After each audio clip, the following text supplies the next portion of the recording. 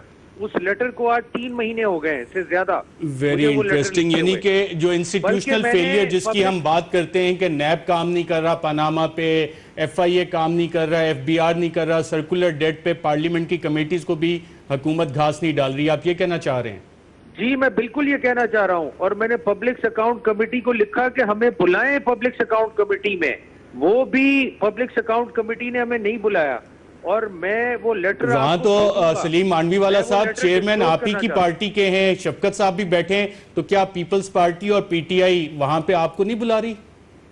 یا میں نے میرے سے پوچھ رہے ہیں آپ؟ جی سلیم مانوی والا صاحب. جی مجھے نہیں پتا ابھی تک. چلیں میں شفقت صاحب تو وہاں, شفقت صاحب کیوں نہیں بلاتے آپ مانوی والا صاحب کو وہاں پہ؟ جی آپ کو یاد ہوگا کہ چند ماہ پہلے میں نے بھی ایک لیٹر خورشید شاہ کو لکھا تھا جس میں ناٹ اونلی کہ اس کے 480 بلین کا ذکر کیا تھا, بلکہ جو اس کے مین پوائنٹس تھے جس میں 190 بلین کی کرپشن کا اشارہ کیا گیا تھا اس کا بھی مینشن کیا تھا.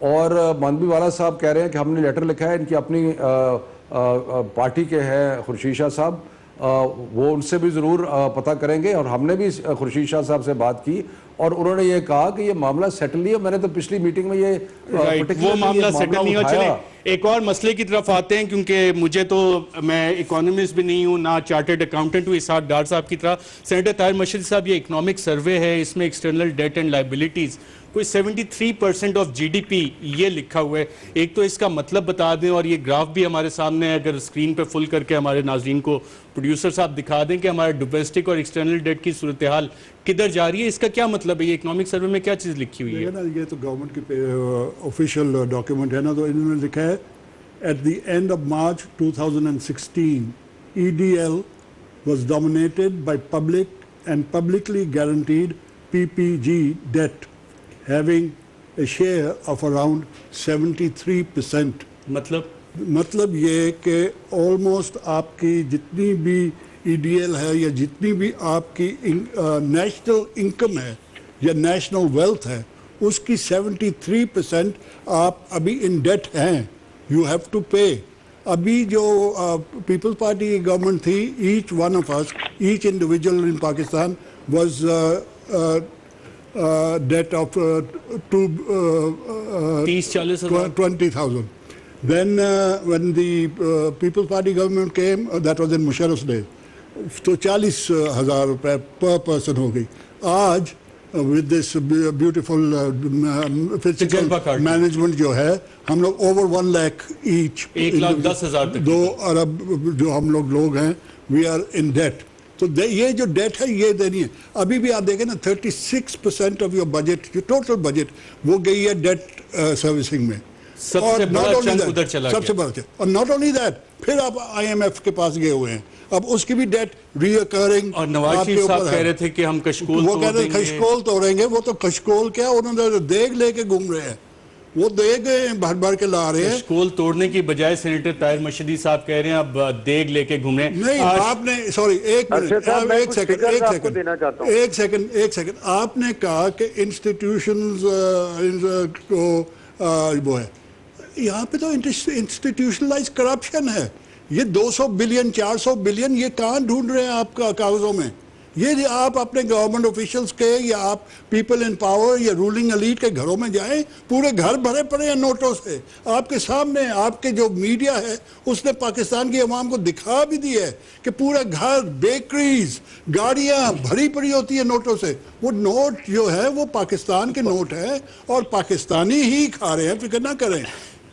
چلیں پاکستانی کھائیں. شفقت محمود صاحب, آپ کو یہ اکانومی کا گورکھ دھندا مجھ سے بہتر زیادہ سمجھ آتا ہے.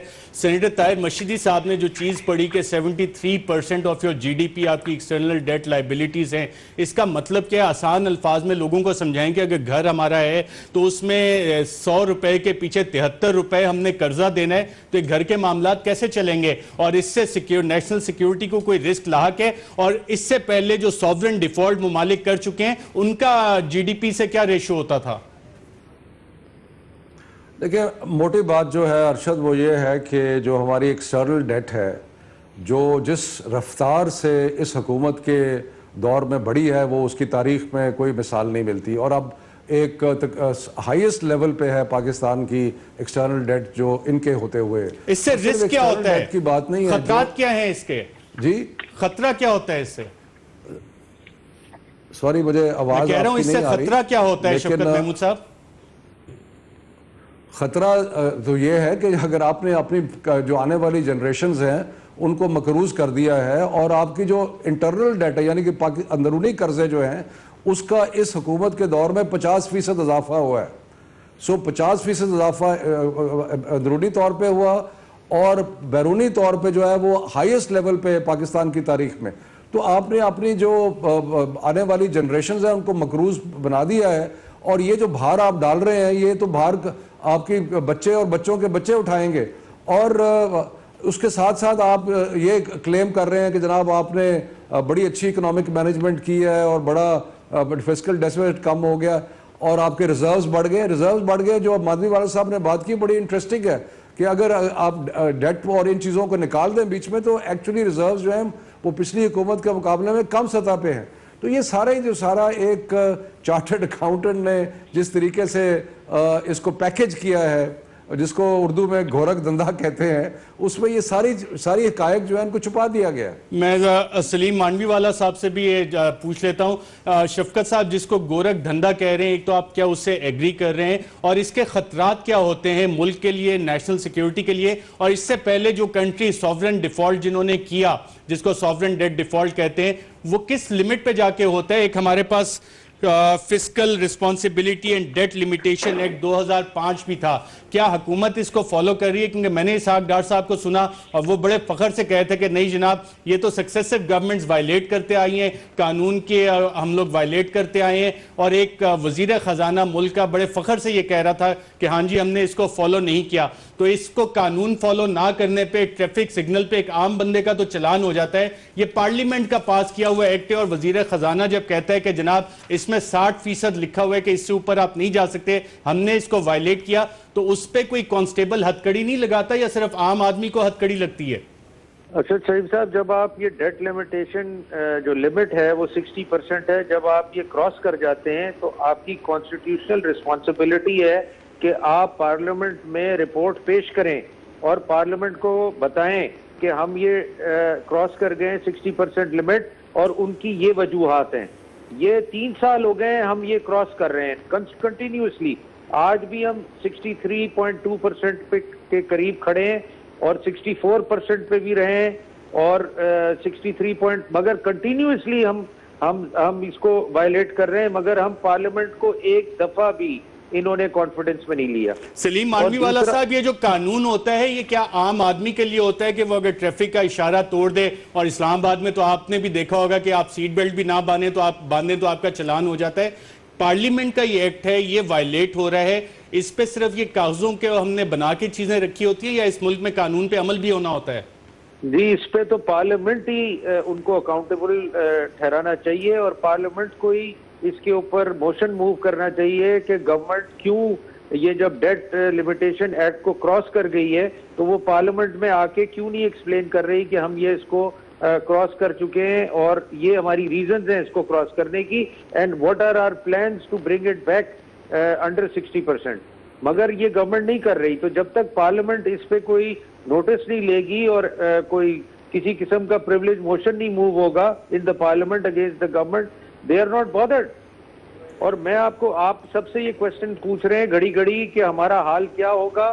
میں آپ کو بتاؤں, کچھ بڑے سینئر اکانومسٹ ہماری کمیٹی میں آ کے پریزنٹیشن دے کے گئے لاسٹ ویک اور انہوں نے یہ وربٹم کہا ہے گھڑی گھڑی کہ اگر ہم اسی پیس پہ چلتے رہے کہ ہماری ڈیٹ سروسنگ 50% بڑھ گئی ہے, ہماری سروسنگ آف فورن ڈیٹ 47% بڑھ گئی ہے, فورن لونز جو ہیں وہ 31% بڑھ گئے, اگر ہم اسی پہ چلتے رہے تو we will be grace in the next 10 years.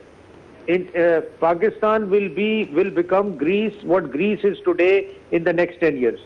Right سلیم مانوی والا صاحب, مجھے یہاں وقفہ لینا ہے. ناظرین, وقفے کے بعد جب دوبارہ واپس آئیں گے تو کیا ایک اور این آر او کی تیاری ہو رہی ہے کہ جس کی دبئی میں پراپرٹی ہے, جس کا پاناما کی کنال, جیسے سینیٹر طاہر مشہدی صاحب نے کہا کہ پاناما کی کنال میں جو لوگ غوطے کھا رہے ہیں آف شور اکاؤنٹس میں, ان کے لیے ایک نیا این آر او آ رہا ہے. اور مریم نواز صاحبہ نے 2011 میں کیا کہا تھا اور اس کا جو انکار کیا تھا 2016 میں اقرار کیا کیا, ایک وقفے کے بعد.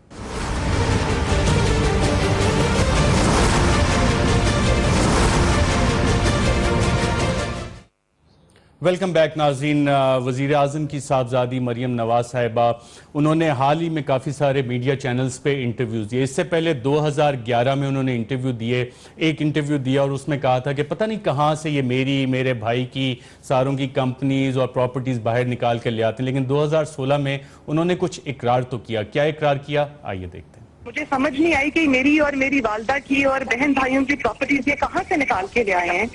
یہ اگر اس بات کو پروف کرتے ہیں تو میں آپ جو بھی میں ماننے کو تیار ہوں کہ ٹھیک ہے کہ یہ جو بالکل کہہ رہے ہیں صحیح کہہ رہے ہیں. میں اپنے بھائی کی پراپرٹی میں ٹرسٹی ہوں جس کی ٹرسٹ ڈیڈ میرے پاس ہے.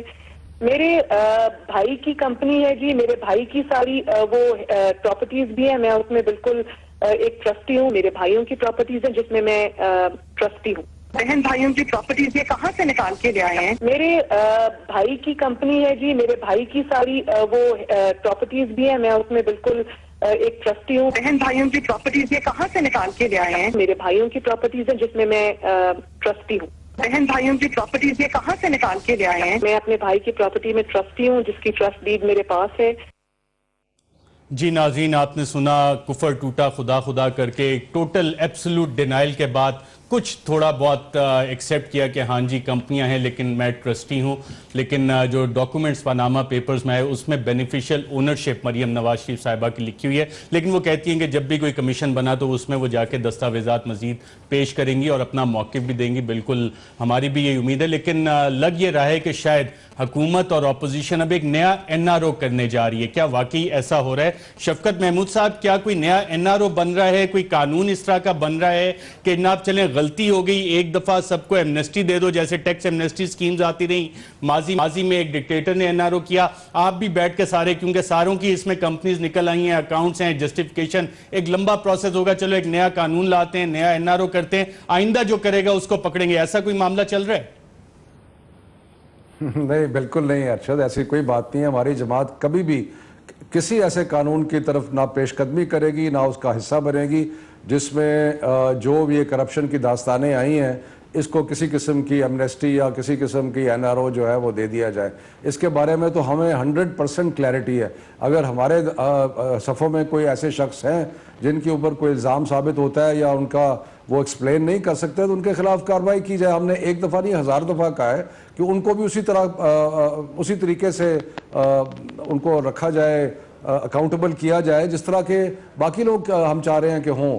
تو یہ تو میرا خیال ہے پتہ نہیں کہاں سے بات آئی ہے, اس میں کوئی حقیقت نہیں. بالکل ٹھیک ہے. سلیم مانوی والا صاحب, آپ کے علم میں ایسی کوئی چیز ہے کہ کوئی ایسا قانون بنایا جائے کہ ایک دفعہ سب کو معافی دے دی جائے, آئندہ دیکھا جائے گا, ایک نیا این آر او ان آفنگ ہے؟ بالکل شفقت صاحب صحیح کہہ رہے ہیں, ایسی کوئی بات نہیں ہے. اور جتنی جوائنٹ اپوزیشن ہے وہ ایک پیج پہ ہے as far as this Panama Leaks is concerned, as far as the TORs are concerned, ایسی کوئی بات نہیں. رائٹ, میں طاہر مشید صاحب سے میرا یہی سوال.